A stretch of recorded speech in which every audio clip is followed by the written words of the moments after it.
Okay, Stephen King back again. Here we go. All right. So I got the certification. I don't know what to do. Where do I go from here?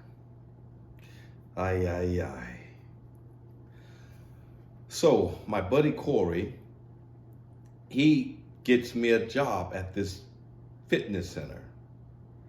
Now, I wasn't sure that I could make a living just doing fitness. So I went part-time with that job at the gym. I was doing two other different things. From the job that I used to do locating utilities, I went part-time there, something that they didn't permit people to do. And also I had a friend that did a little light home improvement.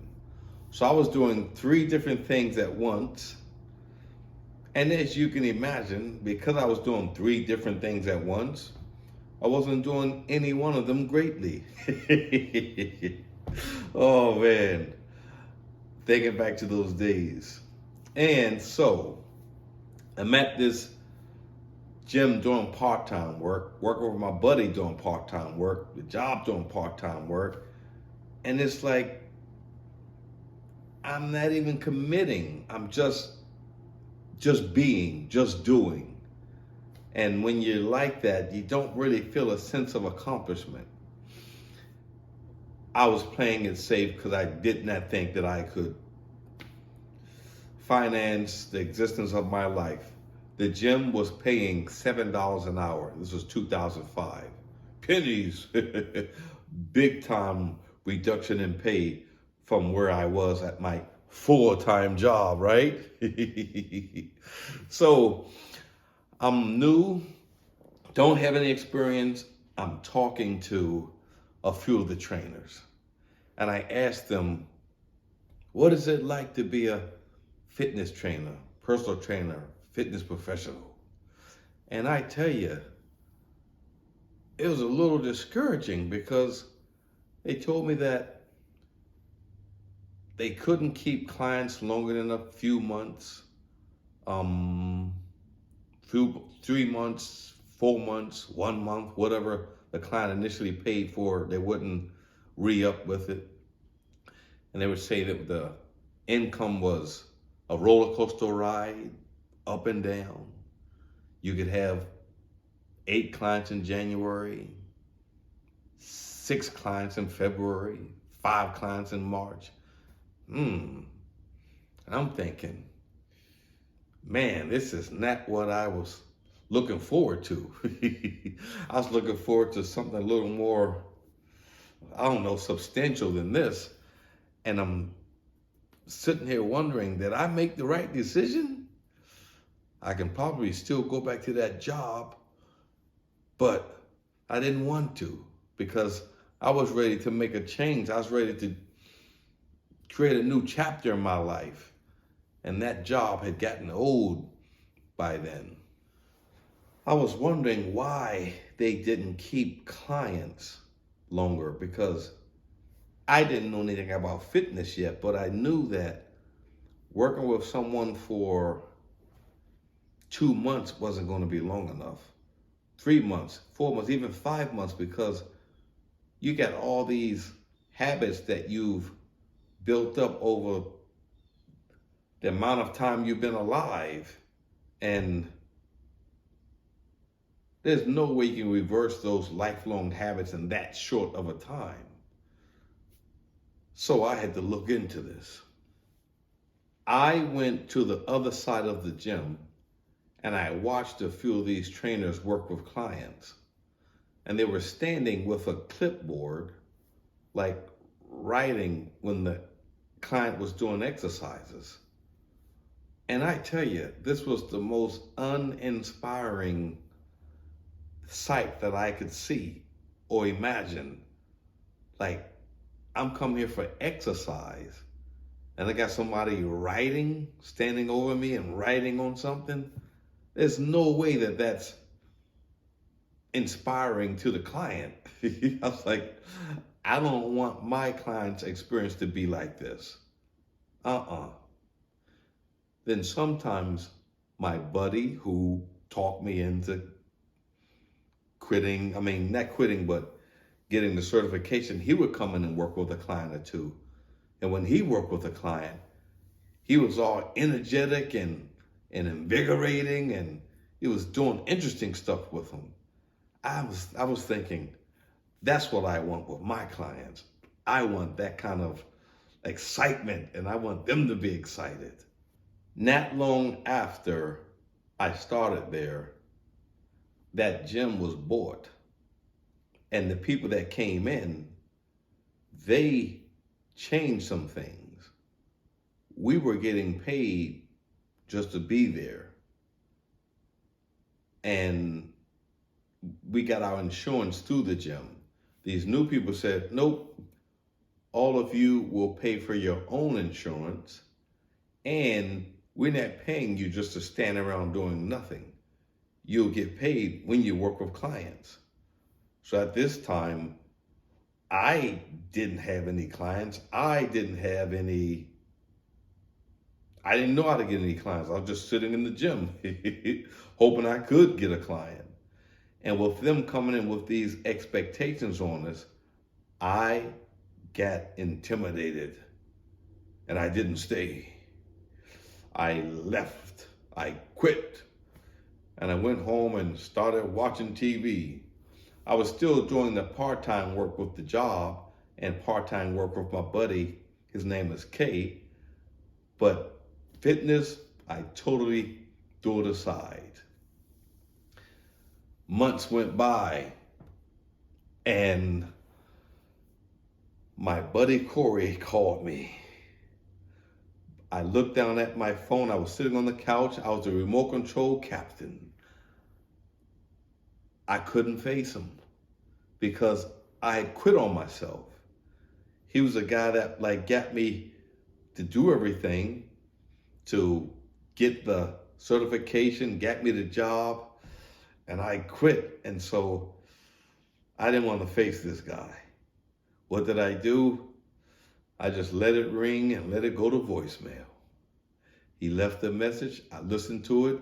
And he's like, Steve, what's up, Steve? Where you been? This is Corey looking for you. What are you up to? And I just ignored it, feeling bad, really bad about myself. A month later, he called back. When he called back, this was October. The first month he called was September. I looked at the phone. I was thinking, okay, the last time he called, he left a message. If I don't pick this phone up, either I'm in the hospital or I'm out of the country. No excuse.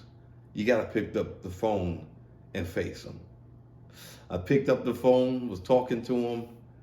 He was asking me how I was doing, what I was doing. I was beating around the bush, trying to deflect it. And he got to the point where he said, Steve, what have you been doing with fitness? And I said, nothing.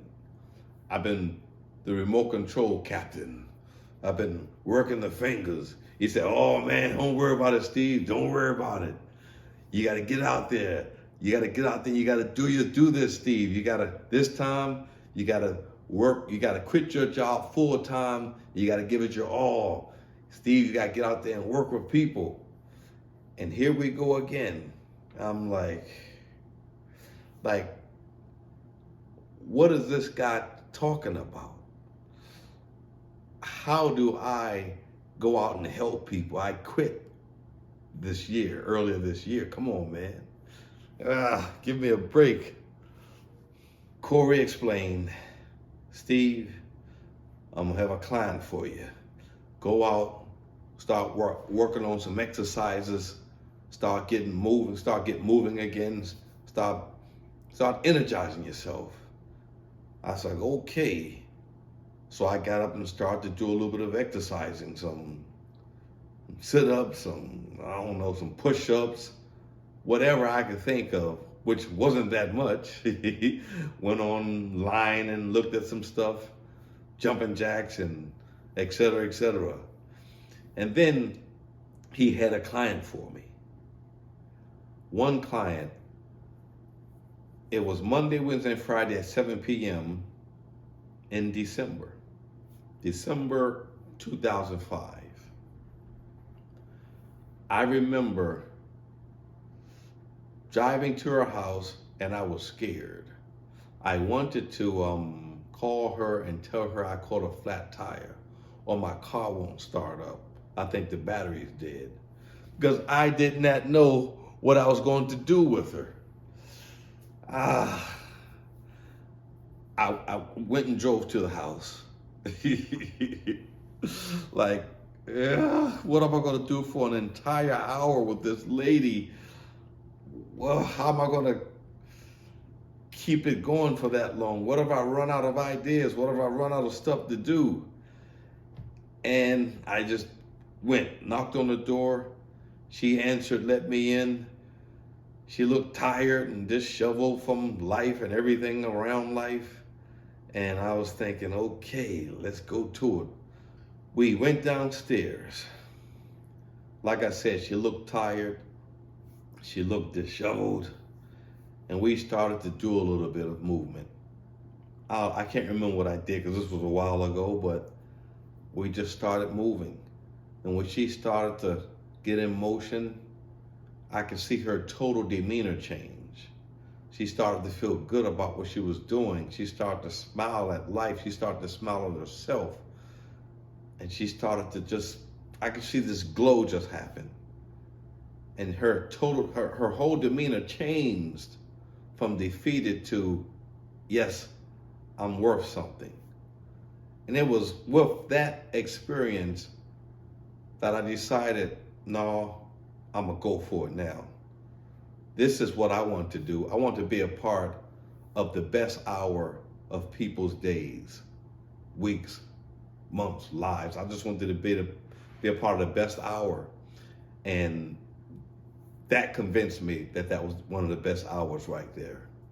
So at the end of that session, at the end of the week, I gave my company a 2-week notice, December 15th, 2005, telling them that I was quitting altogether. At this time, I was still doing part-time with them, but it was time for me to really believe in myself. It was time. So this was the second of many to come. As you see, there's a lot of preparation. When it comes to taking the self-employed route, entrepreneurial route, it's a lot different than the typical route that most people take because you don't know what's ahead of you. There is no path that others have walked on that you can follow. You basically have to create your own path. It's intimidating, it's scary, it's exciting, it's spontaneous, it's electric, it's invigorating. But remember, we only live once. So if you want to do it, go for it. It will be worth it because it's a great learning experience and it makes you feel great about yourself to get out of the comfort zone and to really live. Yes. Take great care. Bye-bye.